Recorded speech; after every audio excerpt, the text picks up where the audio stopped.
What is up, everybody? It is your local Ottawa fan, and today I'm going to talk about the 3-1 loss to Boston, which is our first ever multi-goal loss, and it does officially put us back into last place in the PWHL. We are 2 points behind Boston, 2 points behind New York, so thankfully we aren't completely out of it. We still can get back into it, but this was an opportunity to try and maybe create separation, especially considering that New York ended up winning in shootout. So had we won this game in regulation, we could have cleanly put ourselves in sole possession of fourth place. We had that opportunity, and we did not manage to win this game. I think this might have been our worst game. And it's not just because of the score, but there were a few moments where I felt like our play was just sloppy. And again, was it a terrible game? No. I still stand by we haven't had a bad game, a start to finish bad game. I still think that Ottawa on the whole has done well, but this game was not excellent. This game was not great. I think they've had a lot of really great games, really excellent games. I think that's what stings. Some of those great games went in the book as overtime losses. I'm going to be honest. It felt like the better team won this game throughout a majority of it. I think towards the end we became the better team, but I think playing from behind for so long, really, we shot ourselves in the foot. That second period goal where a minute, not even a minute into the period, Boston scores, that took all the wind out of our sails. And even though we did mount a good pushback like we normally do, we couldn't score anything, and we kind of reverted back to not being able to get the puck in the net even when we maybe had a chance to. But it just felt, I don't know, it felt like maybe there wasn't that extra step that we had last game. And Boston, you know, they took what we gave them. The third period goal definitely was them finally. I mean, the third period we did dominate, and when they finally got a chance, they took it and iced the game. The other thing I want to talk about before I actually get into the deep breakdown of the game is, well, two things. Emily Clark, for one. Emily Clark is an excellent player, maybe the best player on the team. She is so impactful, and her not being there for a majority of the game, I think, is reflected in the final score, and honestly reflected in just the team play as a whole.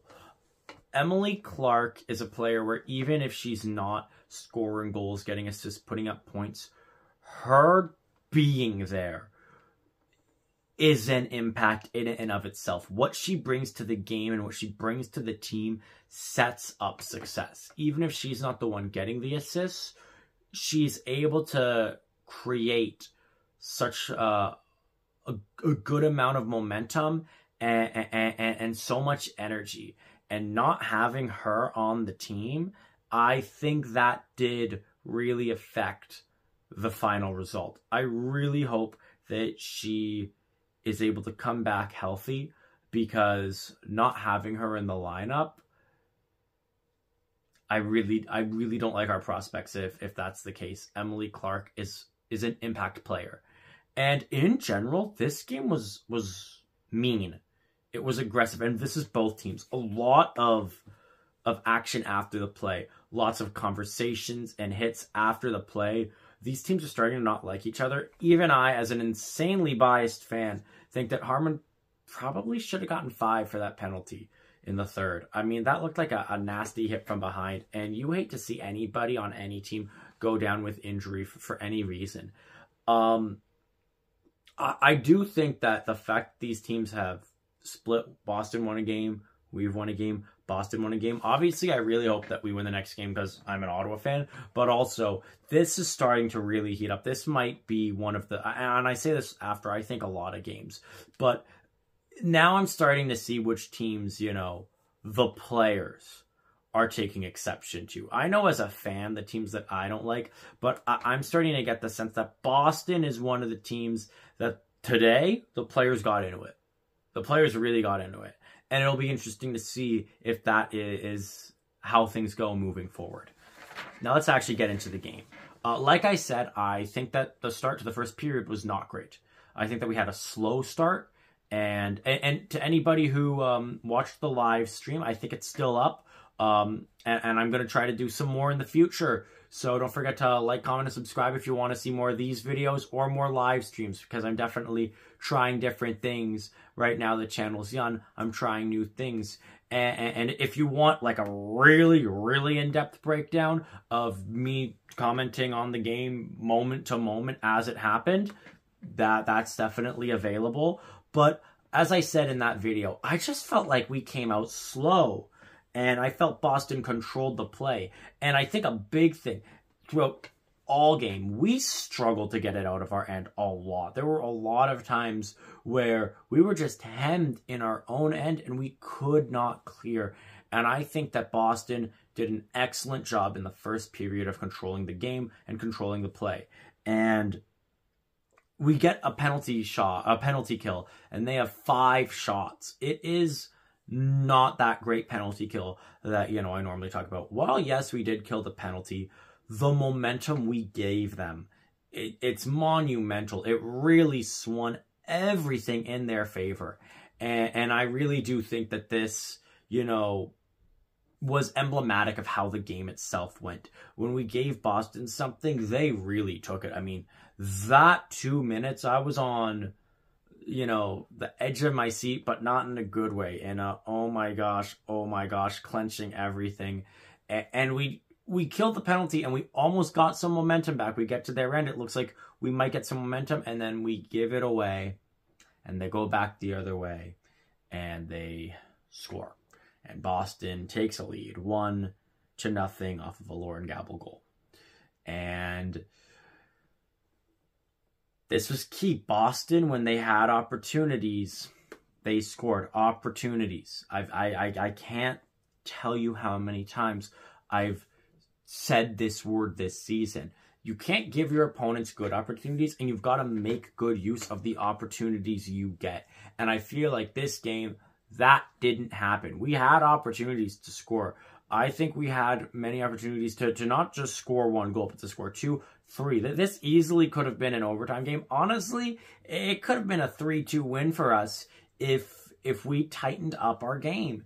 And if we didn't give them so many opportunities to score, to play in front. We played behind most of the game. For a majority of the game, we were playing from behind. For a majority of the game, we did not come back from being behind. In the first, they did.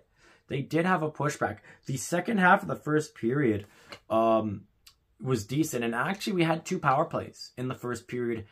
And I did not think they were good. I don't think we even got a shot on goal on either power play. It was after the power play, actually, that we started to play well. We looked really sloppy. We looked really slow. It felt like we came into the game really flat. And I was actually thinking, and I even said it on stream, I just hope we can get to the intermission down by 1. That's what I'm hoping for, because it felt like we were just not in control. And then one of the most amazing efforts you will ever see. First off, great play by Daryl Watts to Mrazova.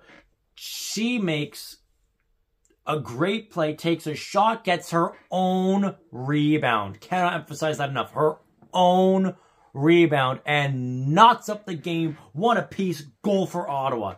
And from there, now the pushback is real. Now the momentum is real. From that point on, I think there was about 4 or 5 minutes left in the first, and the rest of the first period, it was all Ottawa. And you could tell, actually, it was Boston now who was trying to survive the first, who was just desperately trying to get to the intermission tied and not down. And this is where I was like, okay, this is the team I'm used to seeing. This is the team that finds their momentum and pushes back, and then immediately we give up a goal in the second.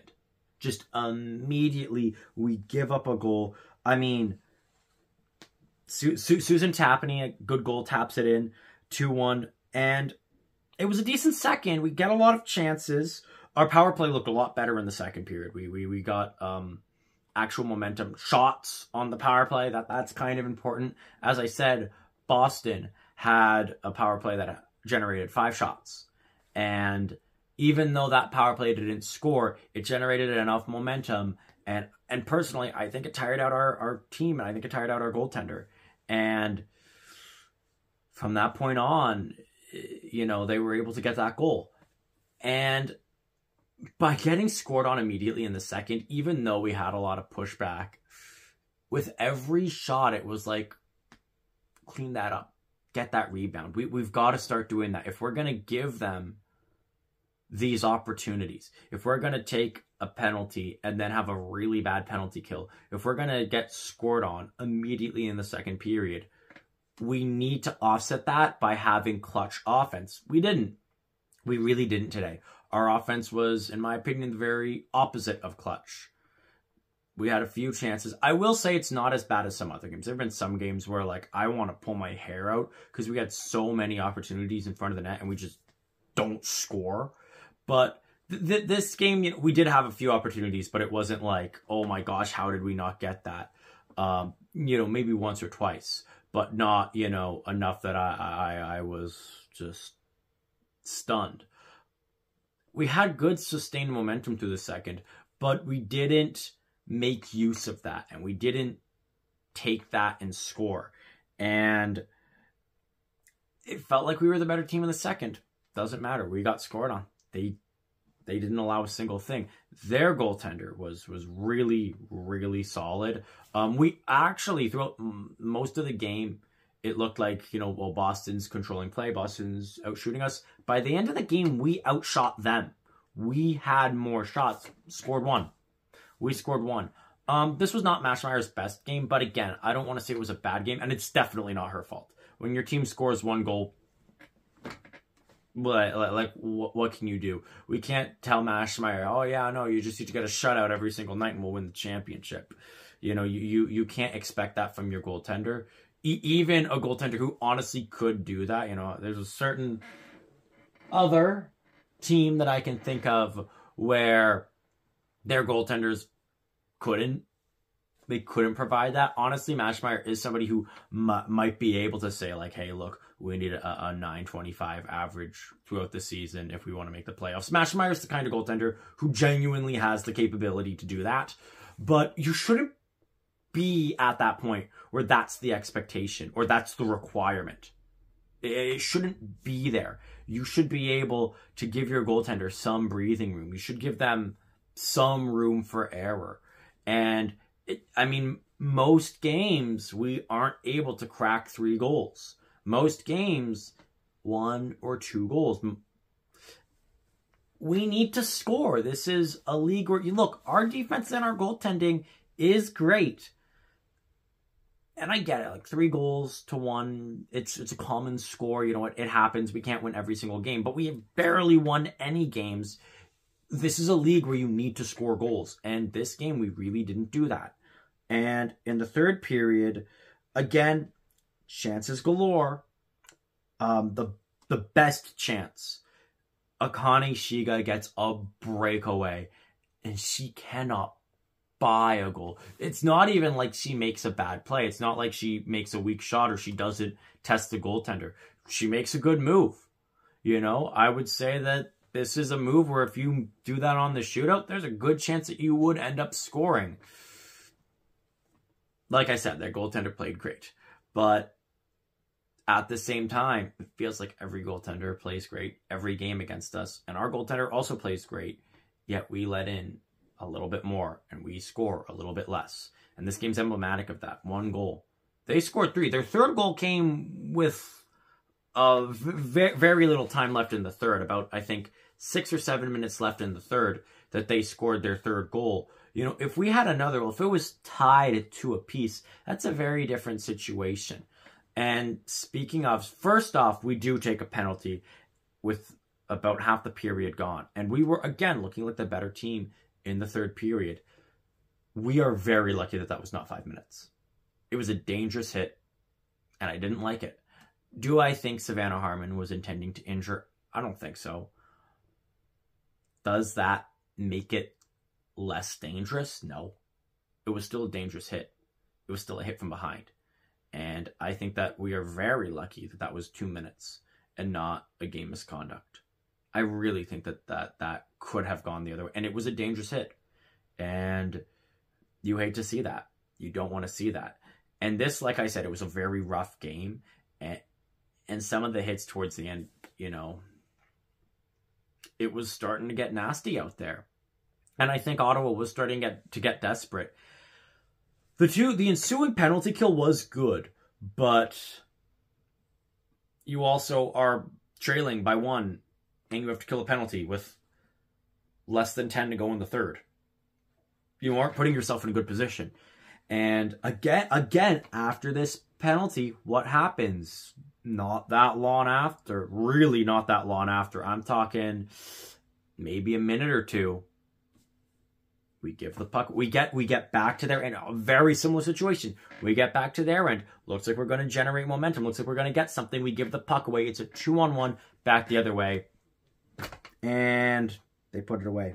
Hilary Knight, who I said before the game, you know, you can't count her out. I know her stats haven't been amazing, but she's still Hilary Knight. She's still Hilary Knight. Like I say, she's still Hilary Knight. She's still an elite player. I mean, there was a time where she was basically flip-flopping between Marie-Philippe Poulin and her, who was #1 and #2 in the world. I think it always was Marie-Philippe Poulin. But there were a few years there where an argument could be made that Hilary Knight was the greatest player in women's hockey. And you can't undercut that. She's still elite.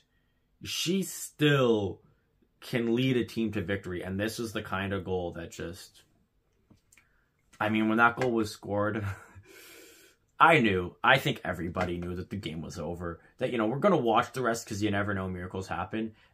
And after that goal, we didn't get much. Boston did, again, throughout the third, a really good job of keeping us in our own zone. There were a lot of times where you could tell they weren't even necessarily trying to score. And I think that it was only after that penalty that we took that they actually tried to ice the game by scoring and putting it away. There were a lot of times where they were just eating up time, keeping us in our own end, and we might have the puck, but we couldn't get it out. And they did an excellent job of playing a clean game. They did get a penalty, but so did we at the end. You know, at the end of the game, we got offsetting minors to make it 4-on-4. We pulled our goaltender, and it did not generate much of anything.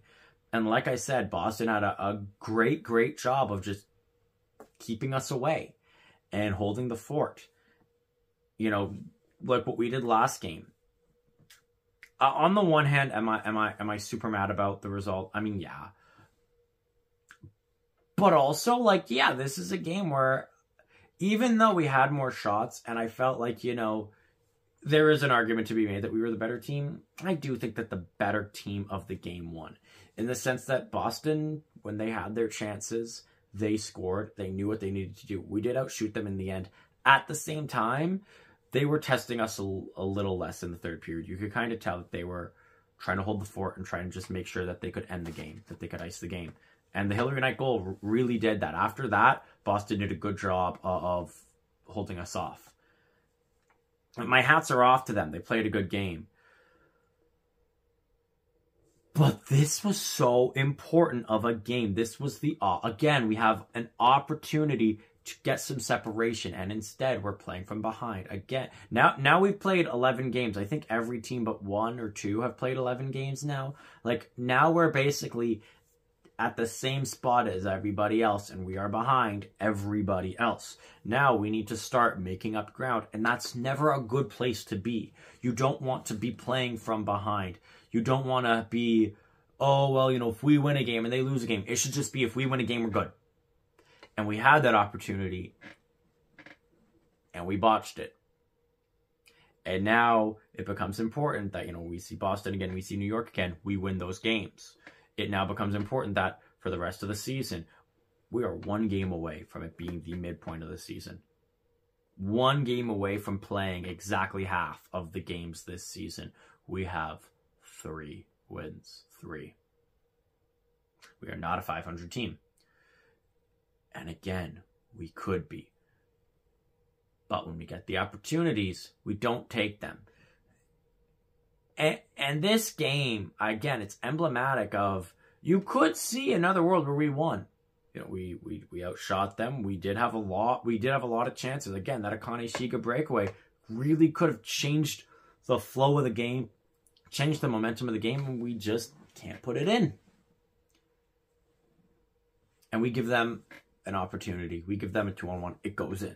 You know it's going. A lot. I'd say almost all their goals. You almost had that feeling of like, uh-oh, here we go. You know, right before they scored, because they were generating momentum, and when they had an opportunity to do something, they did something. Hopefully we can come back next game ready to win. Like I said, you know, I think what's important is getting 8 points out of those 4 games. We got 3 against Boston. Okay, this was our loss. This was our one loss. Now I think, you know what? If you can get a win and an overtime win, we're still okay. But we face Montreal, so we got to bring our A game. And we've got to make use of the opportunities that they give us. Again, this team is not out of it. This team is not down and out. They are still very much a competitive team. But our lives could have been so much easier. And I'm hoping that in the second half of the season, we are able to get those clutch goals, make use of those big opportunities, get back into the race, and start giving ourselves some separation from the other teams. And I guess all we can do is hope and wait and watch. And as always, go Ottawa.